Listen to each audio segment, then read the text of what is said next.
la TVT au cœur de l'information.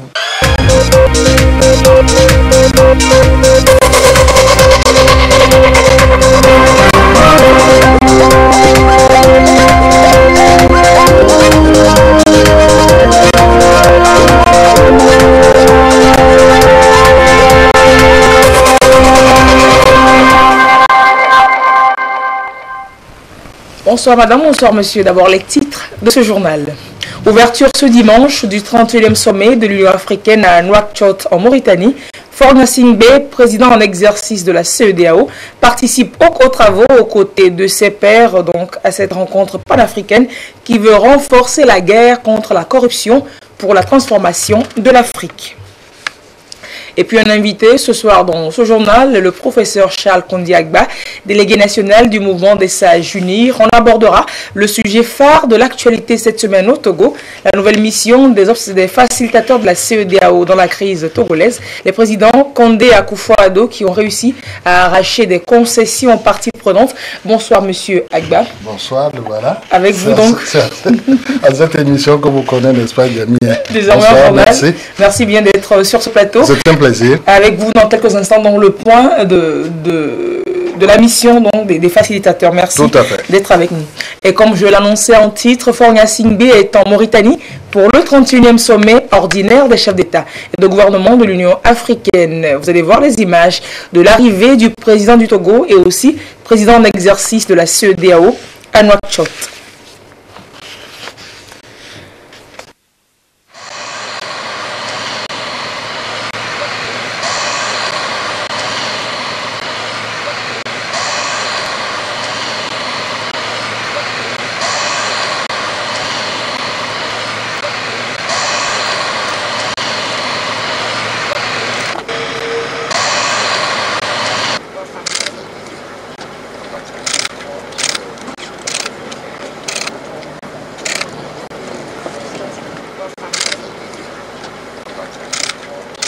Faure Gnassingbé, donc vous avez vu les images de son arrivée, de son accueil à Nouakchott en Mauritanie pour le sommet ordinaire de l'Union africaine. Le sommet en lui-même s'est ouvert ce dimanche et ce pour 2 jours.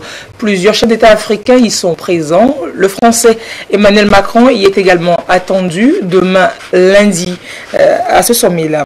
Le président de la République, Faure Gnassingbé, ce jour à l'ouverture et ses homologues réfléchissent sur les questions qui minent le développement du continent. La lutte contre la corruption, la libre circulation des personnes et des biens, le libre-échange, la question du Sahara occidental et celle des crises sociopolitiques et économiques. L'enjeu est de taille et c'est ce qui témoigne du choix du thème central de ce sommet, vaincre la corruption, une voie durable pour la transformation de l'Afrique.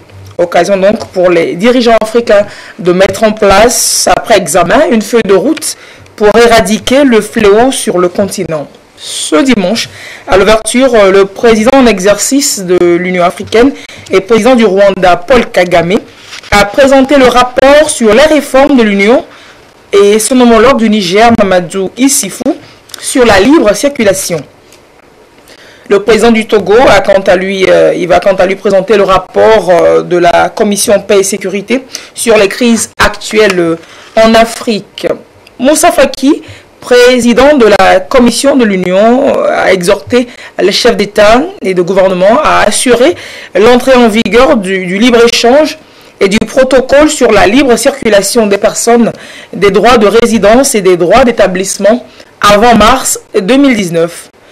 Les chefs d'État ont condamné les récentes attaques armées dans le Sahel et ils ont réitéré leur engagement de solidarité envers les pays du G5 Sahel. Faure Gnassingbé, à cette rencontre, s'impliquera particulièrement dans le compte-rendu de l'opérationnalisation du marché unique du transport aérien en Afrique, le MUTA, dont il a été désigné champion lors du dernier sommet à Kigali. Faure Gnassingbé mobilisera donc ses pairs pour la mise en œuvre effective de ce projet phare, de l'agenda 2063 de l'Union africaine. Et en marge des travaux, le chef de l'État togolais aura des rencontres bilatérales avec ses pairs et aussi avec des partenaires au développement. Et parlons donc de la condamnation de l'attaque terroriste du quartier général de la force G5 Sahel. Voici donc le communiqué que le chef de l'État togolais, président en exercice de la CEDEAO, a publié. C'est avec consternation, dit Fournia Singbe, que je viens d'apprendre le lâche et barbare attentat commis contre le quartier général de la force G5 Sahel vendredi 29 juin 2018 et qui a entraîné la mort d'un civil et de 2 militaires. Au nom de mes autres frères et pères de la communauté économique des États de l'Afrique de l'Ouest, CEDEAO, et en mon nom personnel, je condamne avec vigueur ces actes criminels et ignobles et présente mes condoléances et ma compassion au peuple malien et à son gouvernement, ainsi qu'aux familles endeuillées. Cette nouvelle attaque terroriste est la preuve que, plus que jamais, la solidarité internationale et une stratégie vigoureuse et globale s'avèrent nécessaires, voire urgentes, pour préserver nos peuples contre de telles barbaries. Le communiqué est fait hier, 30 juin 2018, pour la conférence des chefs d'État et de gouvernement de la CEDEAO, signé son Excellence Faure Essozimna Nyasingbe. Au-delà de la filière coton, parlons donc du Togo. Celle du soja focalise beaucoup d'attention. Le secteur est soutenu par le gouvernement et les producteurs bénéficient de semences certifiées et des techniques de production pour améliorer leur rendement. Cette année, la ville de Daparan marque la phase apothéose de la campagne nationale de distribution des semences de base, des semences certifiées par le ministère en charge du commerce pour booster ce secteur et soutenir l'économie. Suivons donc cette correspondance de Désiré Aloé dans les Salènes. Après des études diagnostiques, la filière soja est porteuse et le Togo y croit. Un espoir pour améliorer les revenus des producteurs et booster l'économie. Le gouvernement togolais, depuis quelques années, accompagne les producteurs et transformateurs de cette légumineuse. La distribution des semences de base est certifiée, l'un des volets du cadre intégré renforcé du projet soja, dans l'objectif d'augmenter d'année en année la quantité et la qualité des produits. Le ministère en charge du commerce sur le terrain d'Apahan marque l'apothéose de la campagne nationale de distribution des semences. C'est la période culturelle qui démarre. L'année dernière, nous étions avec eux dans la Cara. Ils ont reçu environ 40 000 tonnes de semences de base et certifiées cette année, 48 000. Cela montre une progression de 20% pour qu'ils aient la matière première et les intrants de qualité pour avoir de bonnes semences, donc de soja de bonne qualité pour la culture. Il faut dire que ces produits sont de plus en plus rares sur le marché et l'appui du projet sur le terrain se matérialise par l'apport en intrants, en formation, en organisation des acteurs. Pour le ministère du Commerce, c'est une façon d'appuyer les acteurs à diversifier les produits agricoles pour diversifier aussi les rendements à leur niveau, mais aussi les recettes de notre économie en général. Les semences sont disponibles pour qui voudra, aux producteurs appelés à s'organiser en société coopérative, de respecter les itinéraires techniques pour réussir et contribuer à la croissance économique du pays. Et les producteurs sont satisfaits dans la mesure où ils ne vont plus, ça ne devient plus un souci. Ils ont donc la matière première pour booster la production du soja. D'ores et déjà, au niveau de l'interprofession, un travail d'organisation et d'appui est en train d'être fait pour que, du moins au niveau des producteurs, l'itinéraire technique puisse être respecté.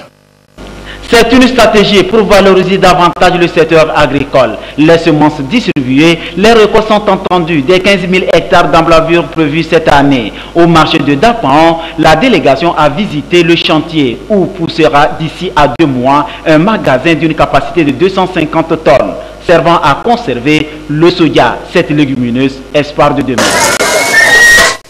Agriculture toujours, et quand le monde universitaire s'implique dans la résolution directe des problèmes que rencontrent les populations, ça donne par exemple ce projet de lutte contre les mouches du manguier, projet initié par l'université de Kara pour être exécuté dans la région centrale, forte zone de production manguière.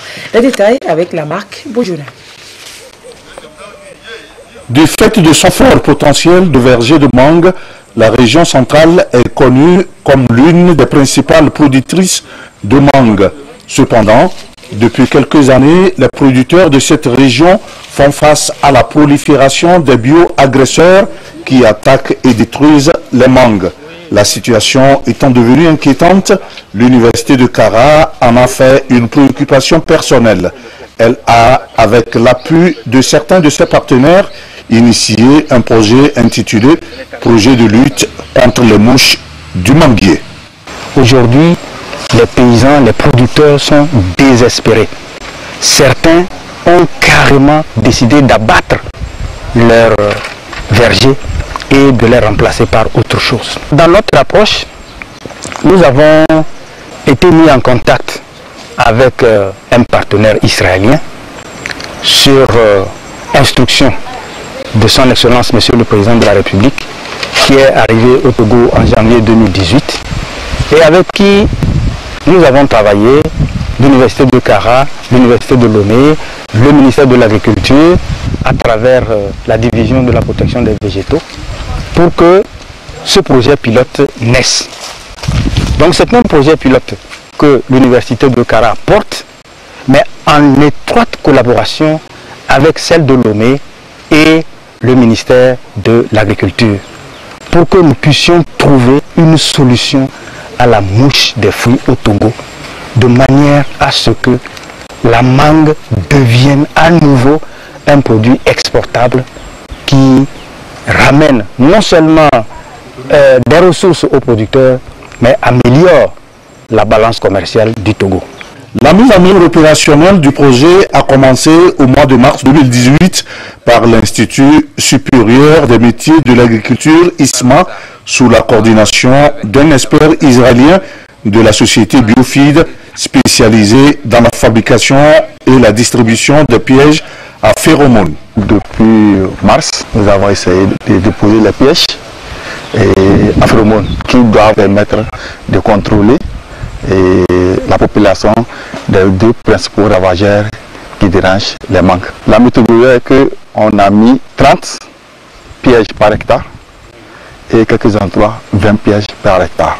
Après évaluation, nous avons constaté que dans les champs où on a mis les pièges, on a constaté effectivement que quand tu prends ces cantements qui tendent à mûrir comme au début, à peine tu trouves 2 ou 3 qui sont infestés. Si on fait la moyenne, le contrôle, la réduction de la perte est autour de 75 à 85%.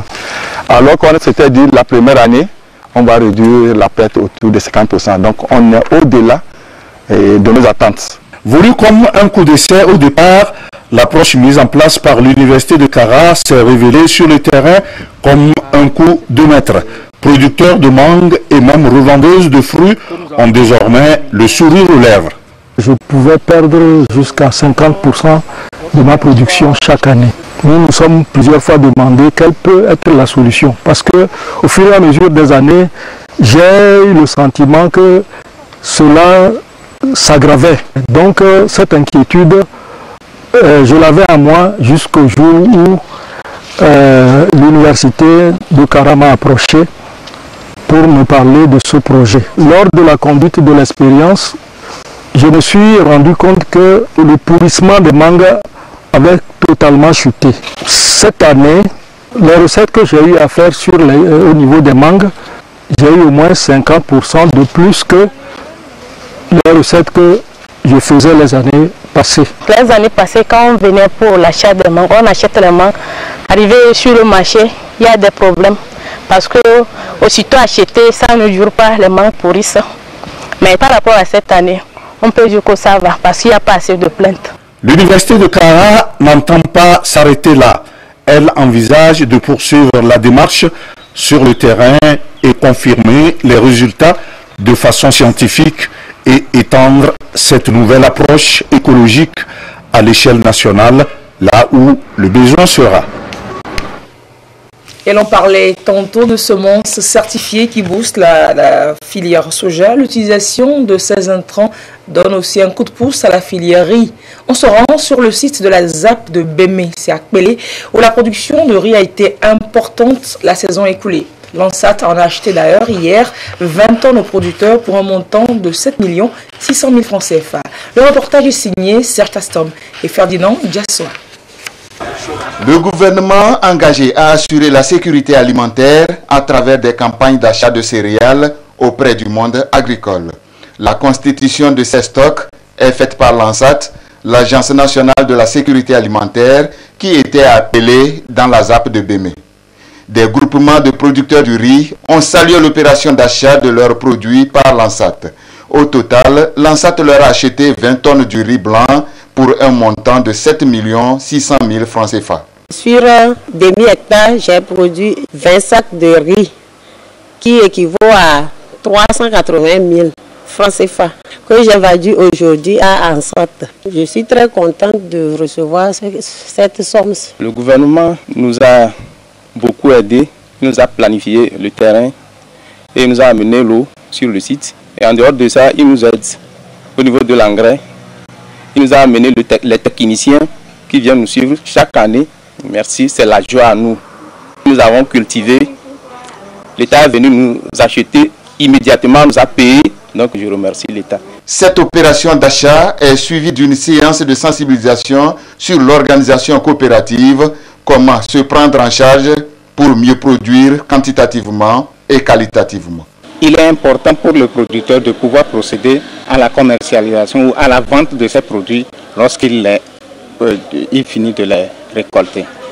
Mais pour les vendre, il faut trouver les marchés. Le producteur, d'abord, la base vraiment c'est l'organisation. Et lorsqu'ils sont bien organisés en coopérative, les appuis de l'État sont apportés directement à la coopérative. Et c'est à partir de cette structure organisée que l'État peut apporter donc des appuis comme l'appui technique pour le respect de l'itinéraire et puis autres appuis comme des appuis financiers d'ordre appui pour pouvoir accéder au crédit bancaire ou au crédit auprès des microfinances. Engagé dans la promotion des produits du monde agricole, l'ANSAT met aussi à la disposition de la population de la farine du maïs bien conditionnée et nutritive. Et alors qu'on est dans le dernier tournant pour les examens officiels, c'est déjà les vacances chez les élèves du collège militaire EADEMA de Tchitchao, ceux qui ne passent pas les examens, évidemment. Ils connaissent déjà leurs résultats après les évaluations de passage. La proclamation des résultats a été couplée de la remise de bérets aux élèves des classes de 6e et de seconde. Le récit de Nestor Mouzou. Au collège militaire EADEMA CME de Tchitchao, les élèves de la classe de 6e et ceux de la classe de seconde font l'objet d'une cérémonie en fin d'année scolaire. Ils reçoivent des mains de leurs aînés les bérets, les attributs et symboles de l'établissement. Cette cérémonie consacre l'appartenance de ces élèves à cette école de renom créée en 1979 et dont le slogan est « Travail pour loi, discipline pour guide ». Chaque année, ce rituel est couplé de la proclamation des résultats et de récompenses aux meilleurs élèves de la 6e en terminale. Compte tenu du fait que les examens n'ont pas encore lieu, seules les notes des différentes évaluations ont permis de classer les meilleurs. Le commandant de l'école se réjouit de l'attention dont son établissement bénéficie. Les multiples soutiens de la hiérarchie militaire dont le collège militaire EADEMA fait objet ne sont plus à démontrer. À titre d'illustration, pour seulement le compte de cette année scolaire, elle a permis l'incorporation dans les forces armées togolaises des enfants de troupes bacheliers 2017 à compter du 1er janvier 2018 et leur inscription dans les écoles et facultés universitaires de leur choix. Une décision qui, loin d'être ordinaire, est venue éclaircir l'horizon de tous les enfants de troupes qui, depuis 1993, étaient livrés à eux-mêmes après leur réussite au bac 2. Elle a également permis la cession du collège technique Herman aux forces armées togolaises. Ce collège est désormais devenu la branche technique du collège militaire EADEMA. Pour cette année, le collège militaire EADEMA de Tchitchao compte 368 enfants de troupes, dont 78 issus du Bénin, du Burkina Faso, de la Centrafrique, de la Côte d'Ivoire, de la Guinée-Conakry, du Mali, du Niger et du Tchad. Parmi ces enfants de troupes, 180 sont du premier cycle du secondaire et 188 du second cycle. Au second cycle, 39 suivent un enseignement en électronique et en électrotechnique à Kara. Les performances que les élèves de ce collège réalisent comblent la haute hiérarchie militaire. Le collège militaire EADEMA a connu, à l'instar des années précédentes, des résultats très élogieux qui font la fierté et l'honneur des forces armées togolaises. Les différents résultats obtenus l'année dernière et ceux que nous attendons cette année aux examens nationaux témoignent une fois de plus du sérieux du travail accompli. Je n'oublie pas les mérites de notre collège qui a été sacré cette année encore, meilleur établissement au concours de la francophonie. Tout ceci est d'abord la conséquence des actions menées par le commandement des forces armées togolaises, avec à sa tête le chef des armées, qui a mis l'essentiel des moyens en œuvre pour que ce pôle d'excellence puisse continuer à tenir son rang parmi les meilleurs prytanées du monde. Avant la remise de bérets et de prix, une cérémonie d'inauguration a eu lieu. C'est la nouvelle infirmerie de l'établissement qui a été inaugurée. Celle-ci répond aux normes requises pour la prise en charge des malades. En dehors des enfants de troupe, elle est destinée aussi à la population environnante. Et l'autre titre de ce journal, le président ghanéen Nana Akufo-Addo et guinéen Alpha Condé, désignés par la conférence des chefs d'État de gouvernement de la CEDEAO pour faciliter les pourparlers entre les protagonistes de la crise togolaise, étaient cette semaine à Lomé pour un nouveau round de discussion. Ils ont ainsi échangé avec les différentes parties prenantes, la coalition des 14 partis d'opposition, le gouvernement et le parti UNIR. On le sait, les facilitateurs, ils sont chargés de faire des propositions au prochain sommet de la CEDEAO avec en toile de fond le respect de la constitution togolaise et la préservation de l'ordre constitutionnel comme posé dans le règlement intérieur du dialogue. Et sur ce plateau, ce soir, nous allons faire le point de ce qui s'est dit lors de cette dernière mission des facilitateurs avec le professeur Charles Kondi Agba. Bonsoir, monsieur Agba. Et une fois encore, merci d'être sur ce plateau. C'est un plaisir de venir ici. Vous êtes le délégué national du mouvement des sages UNIR et vous représentez donc le parti UNIR tout à fait. À ce dialogue-là. Oui. Les deux facilitateurs, ils disent saluer les efforts déployés par les différents acteurs en vue d'un dénouement heureux pour la crise togolaise. Monsieur Agba, peut-on revenir sur ces efforts dont ces facilitateurs ils parlent? Oui, il y a quelques mois ou quelques semaines, la situation que nous vivons était un peu plus critique, n'est-ce pas, que maintenant. Les ardeurs étaient irréfrénables, mais maintenant, nous pouvons dire que ça va. Depuis que des Togolais ont accepté de s'asseoir ensemble, sous la facilitation du président ghanéen d'abord, les choses commencent un peu à se tasser. C'est ce que les facilitateurs ont appelé effort. En ce sens que si le gouvernement a arrêté les préparatifs des élections, la partie C14 a également accepté de suspendre pour un moment les marches. C'est des concessions qui ont été faites de part et d'autre. Tout à fait, tout à fait. À la demande de la facilitation, nous sommes arrivés au moins à ces résultats-là. Même si entre-temps, il y a eu des velléités de reprendre les marches, disons que la situation s'est nettement améliorée par rapport à ce que nous avons connu. C'est ce que les facilitateurs ont apprécié en matière d'efforts. Notamment, du côté du gouvernement également, toutes les mesures d'apaisement. Parce que chaque marche engendre des dégâts, des arrestations de marcheurs, et le gouvernement a pris sur lui d'en libérer vraiment un certain nombre, pour ne pas dire la totalité. Encore que les chiffres ne sont jamais les mêmes du côté gouvernement comme du côté... Voilà. Et le gouvernement, il est encore invité à poursuivre ces mesures d'apaisement, notamment poursuivre la libération de ces personnes arrêtées lors des manifestations. C'est très bien dit. Vous savez, ça a été la toute première question que nous avons traitée quand le dialogue a commencé. Vous savez, la partie UNIR et le gouvernement souhaitaient que ce soit un dialogue inclusif, qu'il y ait tout le monde autour de la table. Mais la C14 a demandé et obtenu qu'elle soit le seul interlocuteur de UNIR. Et nous nous sommes retrouvés, C14 et UNIR, le premier jour du dialogue. Et la première question que la C14 a posée, oui, nous voulons des mesures d'apaisement, il faut libérer ceux qu'on a arrêtés. La partie unie ne pouvait pas dire grand-chose, puisque nous ne maîtrisons pas les prisons. C'est comme ça que, de façon naturelle, on a dû aller chercher la partie gouvernementale. Sinon, la C14 ne voulait pas du tout du gouvernement. C'est le gouvernement qui est venu, notamment par les ministres de la Justice, pour pouvoir expliquer les procédures en cours et dire comment on peut faire pour libérer tel ou tel. C'est comme ça que la partie gouvernementale est entrée dans le dialogue. Et donc la libération prochaine d'autres détenus, vous en avez discuté cette semaine. Oui, tout à fait, tout à fait. C'est-à-dire que C'est le ministre de la Justice qui maîtrise ces choses-là, n'est-ce pas? Et quand il parle, nous l'écoutons, il y a des procédures criminelles d'un côté, d'autres procédures un peu plus légères. Ça dit que les détenus ne sont pas les mêmes. Il y a certains dont la libération est facile. D'autres doivent d'abord être jugés. Et pour que, éventuellement, et nous l'avons connu, cette procédure-là, que le président prenne une mesure de grâce présidentielle pour les libérer. Nous avons déjà vu ça. Et un autre point très important, oui. Les facilitateurs invitent le gouvernement à étudier la possibilité de laisser manifester sur l'ensemble du territoire, notamment le blocus qui pèse encore sur certaines zones du pays en termes de liberté de manifestation. Oui, tout à fait, tout à fait. Voilà des concessions que le président Alpha Condé, quand je le cite, c'est parce que lui, il nous parle directement en français. C'est une facilité d'écoute.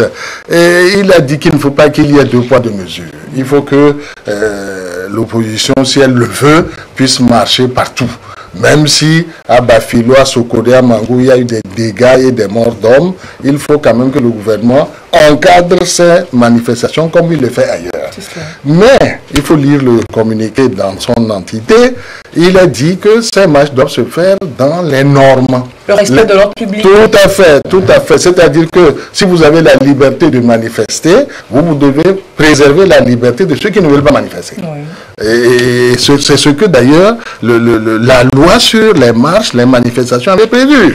Vous pouvez demander à marcher sur un itinéraire donné, mais le gouvernement a le droit, c'est toujours écrit dans la loi, de dire non, cet itinéraire gêne tel ou tel riverain, je conseille tel autre itinéraire. Parce qu'il faut garantir en même temps la jouissance de la liberté de manifester. Vous avez bien et la dit. sécurité des personnes. Absolument. Vous pouvez manifester, mais ceux qui ne veulent pas manifester, veulent vaquer à leur occupation, doivent aussi avoir le droit de le faire. C'est cela. Et beaucoup plus sur le plan politique, l'opposition et le Parti Unir et le gouvernement, ils se sont entendus sur la poursuite des activités de l'Assemblée nationale actuelle, qui a clos d'ailleurs la première session ordinaire de l'année cette semaine, et dont la mandature finit le 19 août prochain.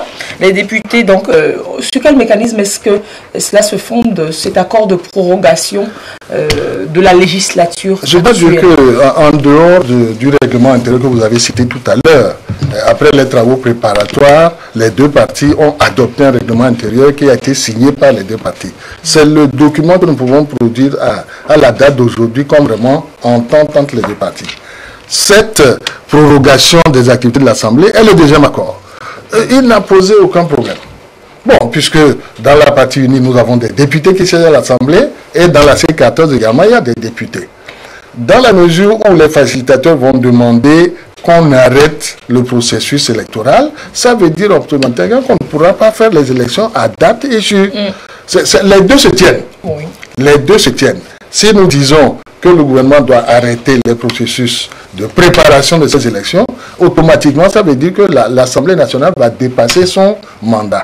Mais ça, c'était déjà inscrit dans nos textes, puisque la Constitution a prévu. Absolument, à l'occasion d'autres crises, nous en sommes arrivés à écrire dans nos textes que tant que de nouveaux députés n'ont pas été élus et installés, les anciens continuent. Alors donc, c'est ce que nous avons fait. Mais, il y a un mais, le président guinéen l'a dit, c'est vrai, je constate que les 2 parties sont d'accord pour prolonger les activités de l'Assemblée nationale. Mais il faut quand même que la démocratie continue à marcher. Oui. Il faut qu'il y ait des élections. Ils ont exigé à ce que les élections se fassent proposer, je dois dire, avant novembre 2018. Le terme exact qui a été utilisé, c'est une date indicative. C'est une date indicative. Les présidents ont dit, nous vous mettons la pression, il faut que vous puissiez vous entendre. Je suppose que ça va être après la feuille de route de la CEDEAO, vous pouvez vous entendre. L'Assemblée nationale ne sera pas prolongée ad aeternam, ce n'est pas possible. Et il y a du côté du NIR comme du côté de l'opposition des jeunes qui veulent bien saisir cette assemblée. Les anciens ne peuvent pas continuer. Donc c'est pourquoi il y a cette date indicative pour dire, dans tous les cas, nous finirons par aller à des élections. Dans 5 mois pour s'entendre et pour aller à des élections, au plus. Je pense que c'est ce que les présidents ghanéens et guinéens ont comme espoir, que dès que la CEDEAO va être mise au courant de ce qu'ils ont entendu, parce qu'ils l'ont dit, nous pouvons régler des problèmes faciles. C'est ce qu'ils ont fait. Il y aura des libérations, vous pouvez marcher où vous pouvez, etc. Vous devez arrêter le processus électoral. Ça, c'est des questions simples qu'ils pouvaient régler avant de partir. Mais les questions de fond, Ils nous ont écoutés les uns après les autres. Les questions de fond, nous devons rendre compte à l'ensemble des présidents qui nous ont mandatés. C'est tout à fait naturel. Et c'est lorsque ce compte-rendu aura été fait à leur pair que des propositions concrètes, me semble-t-il, nous seront faites pour que nous puissions aller à des élections qu'encore une fois, nous ne l'en sortirons pas sans qu'il y ait eu des élections pour nous départager. Parce que c'est le peuple qui dira, qui choisit. C'est cela. Donc, c'est le résultat de la rencontre de cette semaine qui sera soumise à la conférence des chefs d'État de gouvernement prochaine. Tout à fait. Donc, plus de rencontres potentielles en vue entre les différents acteurs. Donc, cette rencontre de la nous sommes disposés, nous sommes disponibles aussi. Si les facilitateurs nous demandent de venir les écouter ou qu'ils veulent nous écouter, nous sommes tout à fait disponibles. Mais à mon avis, c'est ce compte rendu qui va être fait à l'ensemble des chefs d'État, lequel compte rendu va donner naissance à une feuille de route. C'est la prochaine étape.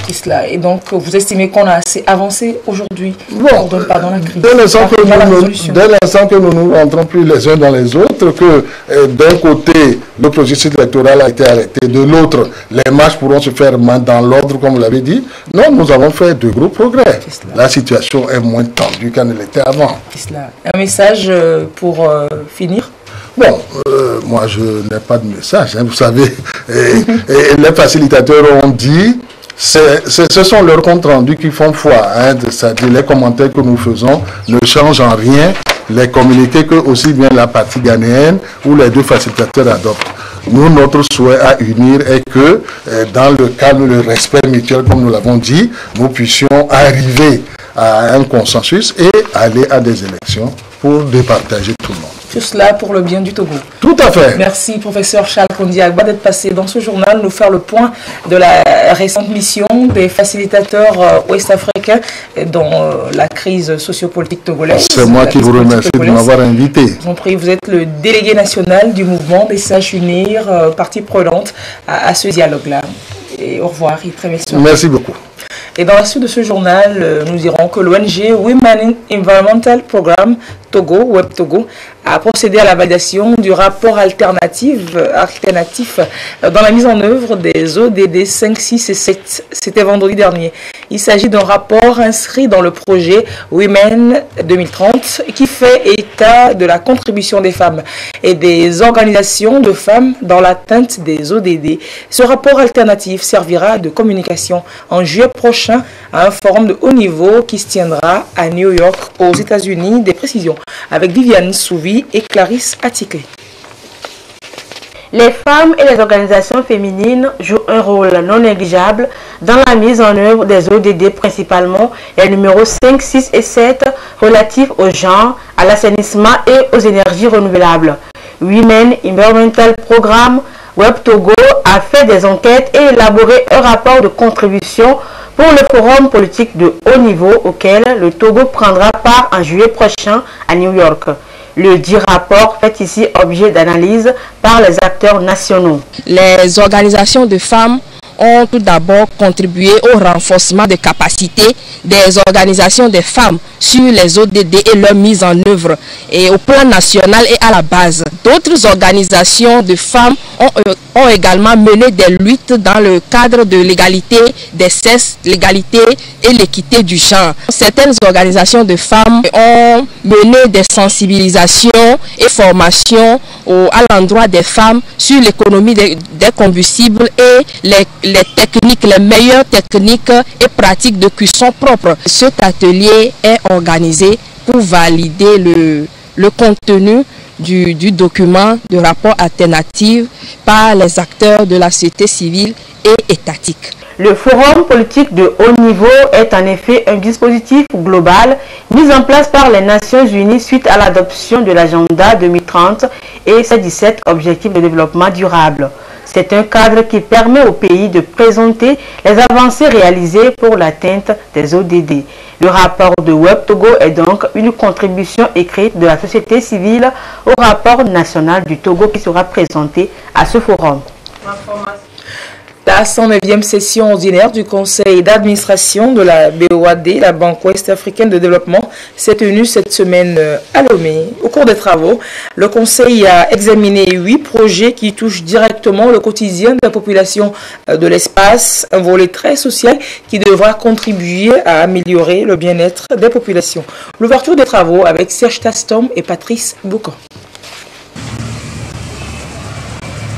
À l'ouverture de la 109e section du conseil d'administration de la Banque Ouest Africaine de Développement ouverte à Lomé, il ressort un satisfait général, fruit des efforts consentis par l'institution en faveur des économies de la sous-région et de l'amélioration des cadres de vie des populations.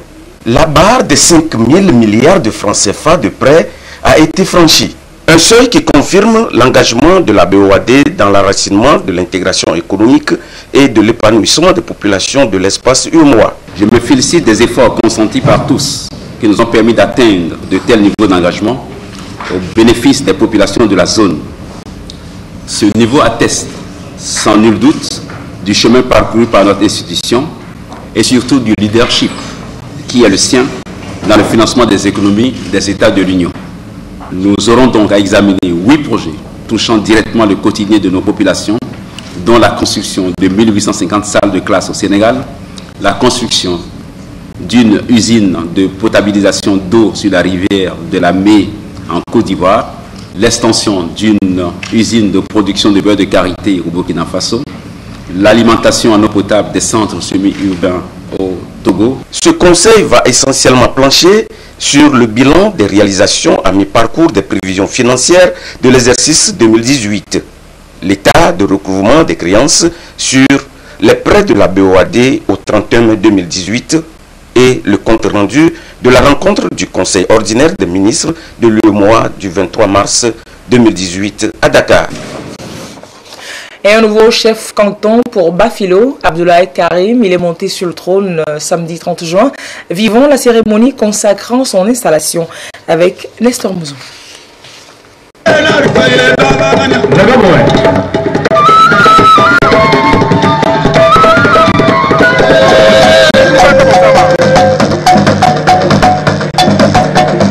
Une confirmation dans l'allégresse. La longue attente peut expliquer en partie la joie qui anime la population de Bafilo. Après le décès de Issa Iratei en 1999, le canton de Bafilo a vécu sous une régence de 14 ans. C'est le 29 janvier 2014 que le conseil coutumier a désigné Abdoulaye Karim de la lignée Tchadjedré du village d'Agoudadé comme nouveau chef. 4 ans sont passés avant que Abdoulaye Karim ne soit reconnu officiellement par décret numéro 2018-047/PR du 27 février 2018. À cette cérémonie d'intronisation, le comité d'organisation a fait l'historique de la chefferie traditionnelle à Bafilo. La véritable naissance de la chefferie se situe vers le XVIIe siècle. En effet, tous les moulins d'Agoudadé, après concertation, sont allés plaider auprès des moulins de Tchonro qui avaient jusque-là Urogara pour chef, sur le bien fondé d'une seule chefferie pour tous. Les deux regroupements de Tchonro et d'Agoudadé sont donc convenus d'accepter une seule autorité au-dessus de tous. C'est ainsi que Urobeleo, du lignage Tchassemeli, village d'Agoudadé, succéda à Urogara après sa mort. Et depuis, le choix du chef canton de Bafilo s'opère à tour de rôle dans les deux villages, Tchonro et Agoudadé. Le ministre de l'administration territoriale, de la décentralisation et des collectivités locales a délégué le préfet d'Assoli de remettre au nouveau chef son document de reconnaissance. Mais avant, le préfet a rappelé à Abdoulaye Karim ce qui est attendu de lui. Monsieur le chef du canton de Bafilo, pour accomplir dans la sérénité votre mission, je vous exhorte à être le modèle de votre communauté. Un bon chef doit être rassembleur, impartial, juste, modéré dans sa parole, conciliant et incorruptible. Vaillante population du canton de Bafilo, je vous exhorte à être prompte à répondre aux invitations du chef de canton et à participer massivement aux travaux d'utilité publique. Le nouveau chef a témoigné sa reconnaissance au président de la République pour avoir placé sa confiance en lui et pour sa politique de revalorisation de la chefferie traditionnelle au Togo. Abdoulaye Karim est né en 1963. Il fut un militaire de carrière. Il devient ainsi le 16e chef de Bafilo. Ce canton compte 9 villages et une quarantaine de quartiers avec une population estimée à 20 000 habitants. Et c'est à Bafilo que nous nous arrêterons ce soir pour ce tour d'horizon de l'actualité. Merci d'avoir suivi. Avant 9h30, vous avez rendez-vous avec Adolphe Paca. Passez une très belle programme.